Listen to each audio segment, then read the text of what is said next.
What did you make it? Then I said I want chicken.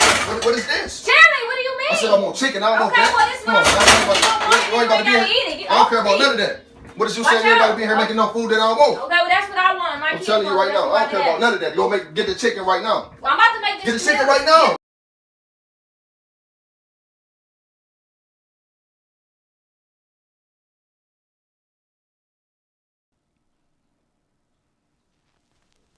For every call for help, there is a story. For every statistic, there is a name, a mother, a sister, a neighbor, a friend. Behind each number is a life and a person we cannot forget. According to police services in Canada in 2024, there were 349 victims of family violence per 100,000 population and 356 victims of intimate partner violence per 100,000 population aged 12 and older. In our own region, right here in Waterloo, police responded to 6,244 intimate partner-related incidents and laid 3,788 charges. These are hard numbers, but the harder truth is this: numbers are only the surface. Because violence has a cost beyond statistics. In 2022, 184 women and girls were violently killed across the country, an average of one every 48 hours. Every life lost was someone's whole world.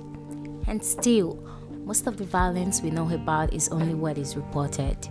Many stories never reach a police report, a hospital note, or a news headline. Research shows that a large majority of survivors never report their experiences to the police.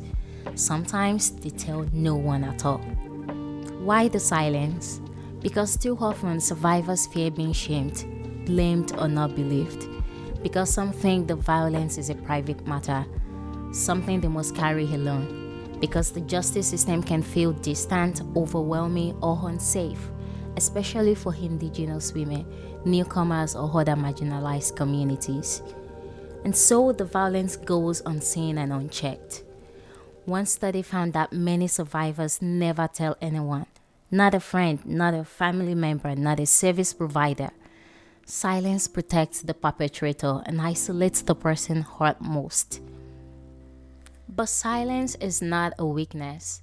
Silence is often the sound of people trying to survive. When someone finally speaks, it is an act of courage. When someone seeks help, it is a step towards safety. The patterns are clear. Women and girls are disproportionately affected. Across surveys, about 44% of women report experiencing some form of abuse by a partner in their lifetime. Women are more likely than men to face the most severe form of violence: forced sex, confinement, choking, threat against children or pets, horrors that leave lasting scars. For many, abuse is not a single event, it is a pattern. Some survivors face violence daily, others live in fear for years. Childhood trauma increases the risks later in life. If a person experienced abuse as a child, their chances of remaining in a violent relationship later is far higher. These cycles are intergenerational. They require not only care, but structural change. So what do we do with this fact? Do we turn away because the numbers are too large, or do we turn toward the work together? At the African Women's Alliance of Waterloo region, we choose action. We choose to create a safe spaces for survivors to be heard. We choose to build programs that heal, to host conversations that teach, and to work across systems so help is faster, kinder, and more effective. This work is not the responsibility of survivors alone. It is not the work of one agency, one police service, or one leader. Ending gender-based violence needs families, community groups, schools, health services, faith communities, employers, and men who commit to being allies. We need systems that listen, systems that respond quickly, systems that are trauma-informed and culturally safe. We need policies that remove barriers, not create them. We need places where survivors can get safety, legal help, counseling, and support without fear, without delay. Men, our role matters. Allyship is not silence, it is action. It is calling out harm, checking in with friends, modeling respectful relationships, and standing behind survivors. When men step forward, we widen the circle of safety for everyone. Here are things each of us can do. Listen without judgment. Believe what you are told.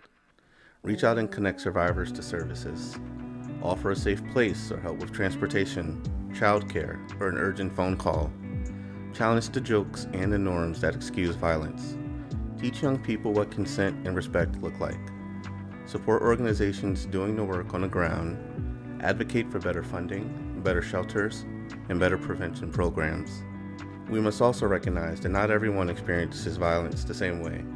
Indigenous women face barriers rooted in history and ongoing injustice.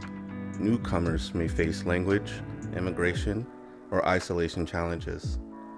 People with disabilities and racialized communities often encounter compounded barriers to help. Our responses must be equitable, culturally safe, and acceptable to all. And when a survivor speaks, listen, believe, connect. Survivors do not need us to tell them what happened.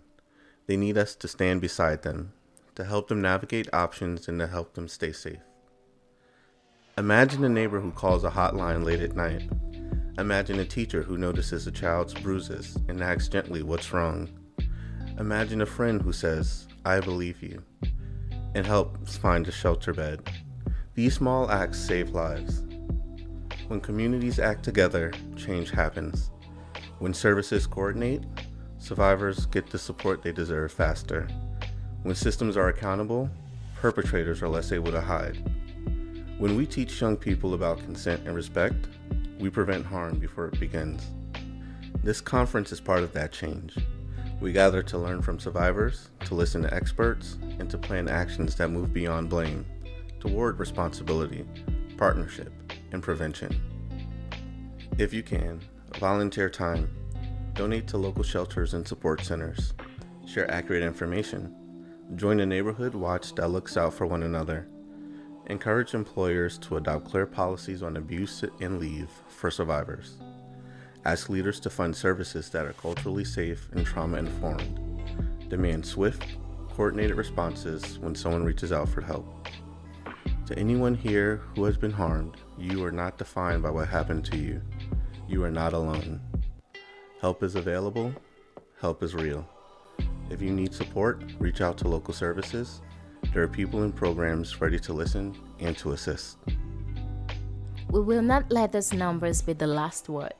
We will tell the stories that matter, hold systems to account, and create communities where safety is a right for everyone. For every statistic, we will name the person it represents. For every silence, we will offer a listening ear. For every survivor, we will stand. Together, we can go beyond blame and build a future rooted in safety, dignity, and shared responsibility. You are not alone. We are with you. For resources and support, please contact local support services. If you are in immediate danger, please call emergency services.